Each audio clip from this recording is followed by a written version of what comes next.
धूमधाम सह शेष रात्र रे संपन्न है आखंडलमणि शिव विवाह। बरानुगमन शोभायात्रा जोगदेले लक्षाधिक श्रद्धालु।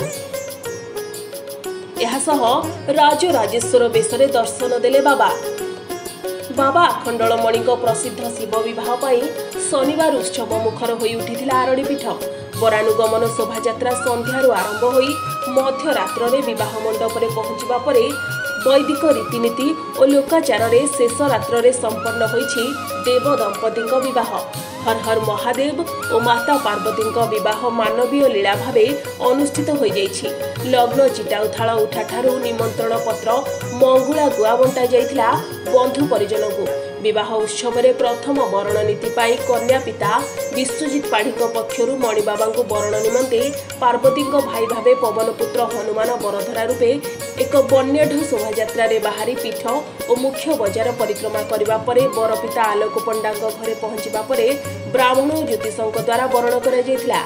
संध्यारे बाहरी थिले देवदेव महादेव बर रूपरे एक विशाल शोभायात्रा ढेंकानालर दुलुदुली वाद्य सांगकू राजस्थान अघोरीर नृत्य, ब्रह्मपुर जोड़ी शंख, कंकाल नृत्य, कलिकता मेदिनीपुर मयूरचूलिया वाद्य, केन्दुझर कलश नृत्य, देवगणों सह विभिन्न जिलूर आसिथिबा संकीर्तन मंडली घंट वाद्यकार माने जोग देइथिले।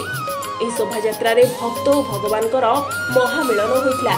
चली देशर तले हिंदू प्रथा अनुजाई चाली चलन अनुजाई जो चले से हुए बाहर देवदम्पति बाहर बर तरफ बर पिता बछा जाए, कन्या तरफ कन्या पिता बछाए। उभय पक्ष लग्न धरा सरिया बाहागर कार्यक्रम ठीक तैयारी हुए। बाहागर मंगल हुए मंगला होला बाहागर हुए। आज ठाकुर बाहर आखणिक बाहागर ये बाहर परिवेश बहुत विभिन्न आड़ लोक आसती, बहुत जाकजमक आडंबरपूर्ण हुए। विभिन्न प्रशासन दल को आरंभ कर बरजाती ब्राह्मण सेवा परिवार को आरंभ कर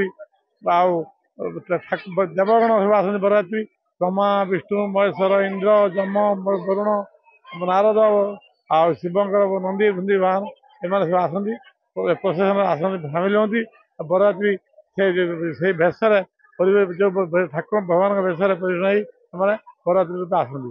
यौतुक उत्सव एवं श्मशान नागनागुणी विभिन्न स्वर्ण अलंकार रौप्य अलंकार प्रदान कराए, जमी प्रदान कराए। बाहागर जमी हिंदू प्रधान अनुसार हुए बहुत आडंबरपूर्ण ओडिशार संबलपुर छाड़ापर आरडी आखणीपार द्वितीय श्रेष्ठ बाहागर जोटा सप्तमी पड़ो दिन रात्र 2टा बेले पड़ो प्रशासन सर गोटे हो 2टा ରୁ 3ଟା भर आमर हस्तघंटी पड़े।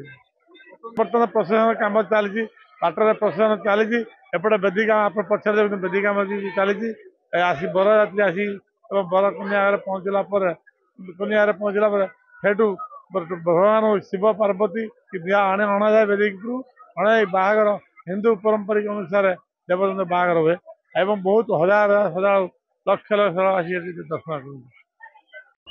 आज शिव विवाह उपलक्षे आरडी धाम रे प्रबल जनसमागम होती एवं आरडी मंदिर को नूतन भाव निर्माण करा जायछि। श्रद्धालु मानकर भिड़ दिनकू दिन आहुरी बढ़िबार लागिछि एवं भक्त मानकर समस्त सुविधा सुजोग पाई मंदिर प्रशासन तरफ सब प्रकार व्यवस्था करा जायछि एवं मंदिर जो पार्श्ववर्ती अंचल को डेवलपमेंट करने पाखापाखि 50 कोटी ऊर्ध्व टंका खर्च होइछि।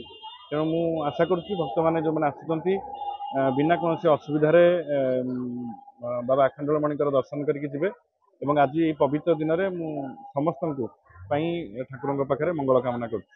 पवित्र शिव विवाह उत्सव पवित्र आरडी पीठ ठारे अनुष्ठित होउछि। एथिरे प्रशासन तरफ सब प्रकार व्यवस्था करा जायछि। आमर शांति श्रृंखला रक्षा करने 8 प्लाटून पुलिस नियोजित होइचंती। ता छड़ा सांस्कृतिक कार्यक्रम हिसाब से जो मेढ़ अच्छी 18 गोटी मेढ़ राज्य विभिन्न जिला मानक आसी ये अंशग्रहण करुँच एवं सुंदर भाव पीठटी को आलोकरण साजसज्जा कर समस्त नीतिकांति नियम अनुसार और सठिक समय चली भक्त मैंने सुंदर भाव दर्शन कर सुजोग पाँच। हाँ घाट गुड़िक तो 6टा बेलू आमर बंद करने निष्पत्ति निया तापाई आमर पुलिस एवं तहसिल प्रशासन तरफ सब स्टाफ डिप्लॉयमेंट होती एवं वर्तमान घाट गुड़िक क्लोज 6टा पर होगलानी घाट गुड़िक क्लोज कर प्रशासन आमर आरंभ होगा जाऊँगी खूब कम समय मध्य 7टा पाखापाखि आरंभ होगा जाऊँगी प्रशासन आरंभ होगापर बर जो पहुँचे विवाह कार्य आरंभ होगा परवर्त समय विलंबित रात्र जाए शोभायात्रा चलवा पर मंदिर सम्मुखें निर्मित विवाह मंडप में देवदंपति विवाह कार्य लोकाचार अनुष्ठित होता।